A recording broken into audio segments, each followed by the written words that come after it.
Acara ini disponsori oleh Pemirsa Indik Penglimbakan COVID-19 Nasional Kauningin Tedun, ring tanggal 17 Agustus lintang. Wilangan kasus harian Kauningin Kantun Munggo ring 5 talian diri.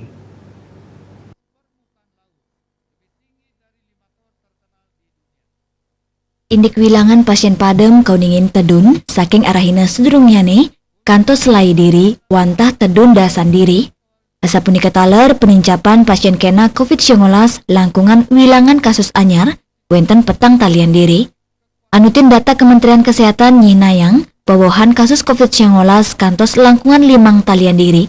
Dadosnyane wilangan kumulatif ipun langkungan 6 yutan diri. Raris pasien kena Kauningin petang talian diri. Selanturnya nih pasien padem mawawa 19 diri. Asapunika taler kewentanan pasien COVID-19 sane kantun kerawat wenten langkungan 50 talian diri.